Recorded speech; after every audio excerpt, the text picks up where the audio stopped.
la collectivité. Oui, merci Monsieur le Président. En période de disette, évidemment, ce qui est indispensable, c'est de poser une méthode et surtout de prendre le temps de poser là où les méthodes et une méthodologie de façon à ne pas faire de dépenses inutiles et également, évidemment, faire des économies. Alors, la première des méthodes, c'est de faire porter ou de porter soi-même la voix qui proposera, qui exigera, qui négociera le changement des règles. Et ça a été dit dans les propos liminaires, les règles mériteraient d'être changées. Et juste, je voudrais dire à Stéphane Perrin que j'ai trouvé son raisonnement un peu spécieux de confondre la fusion et l'addition. La fusion, ça n'est pas l'addition, et le conseiller territorial, ça n'est pas un conseiller régional plus un conseiller départemental. Et en aucun cas deux agendas qui se superposent, mais précisément une réflexion sur la simplification qui peut, elle aussi, amener des économies. Donc le seul point sur lequel je suis d'accord avec lui, c'est sur la détestation du mot millefeuille. Et sur, en tout cas en dehors du goûter, sur la méthode plus directe qui nous concerne, comment faire pour faire des économies et réfléchir, je pense que on peut assez facilement se demander pour qui et pourquoi. Pour qui, pourquoi faire. Et c'est dans ces deux questions, finalement, s'expriment très précisément les valeurs que nous portons les uns et les autres. Et je suis heureuse de voir qu'il y a des points de convergence. Pour qui? Évidemment pour tous.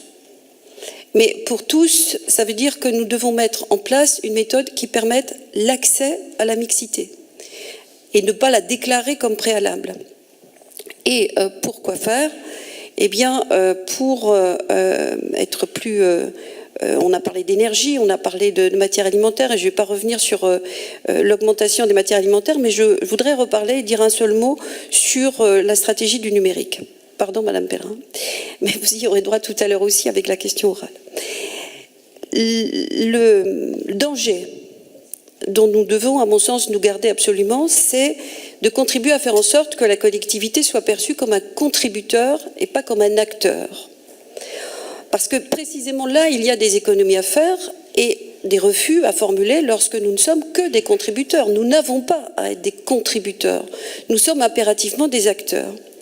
Il ne s'agit pas de renoncer ou de nier les enjeux que représente le développement du numérique dans les établissements scolaires, mais il faut impérativement prendre en considération les besoins en matière d'infrastructures et de réseaux. Sans corrélation étroite, ça ne peut pas marcher et ça coûtera beaucoup d'argent pour rien. Et je crois qu'on a encore une marge de manœuvre d'économie. Et le préalable à l'effort financier, à mon sens, doit être une meilleure connaissance des orientations définies par l'éducation nationale. Émilie Cuchel a parlé de bâti scolaire. Où est l'éducation nationale, sinon lorsqu'elle porte des guides qui sont plus souvent adjonctifs qu'accompagnateurs? Eh bien, de la même façon, nous avons très peu d'informations réelles sur les orientations telles que définies par l'éducation nationale en matière de pédagogie du numérique. Or, faut-il s'avancer plus avant dans des investissements lorsque, sans les connaître, nous n'arrivons pas à identifier les mesures nécessaires en termes d'infrastructure, en termes de renouvellement, en termes de maintenance? Il ne s'agit pas d'avoir de l'ingérence dans la pédagogie, mais on voit bien que si nous n'avons pas de façon clairement identifiée la volonté pédagogique en matière de numérique et en matière de ressources numériques, eh bien finalement, ces acquisitions, à la fois de matériel, mais aussi de logiciels, etc., tout ça risque fort de terminer dans un placard, faute d'enseignants motivés, faute d'enseignants formés. Où est le plan de formation? Enfin, nous devrions pouvoir y avoir accès. Où est le projet d'établissement? Où sont, en quelque sorte, les garanties que nos engagements financiers servent à quelque chose et pas seulement à se dire que nous avons une stratégie du numérique.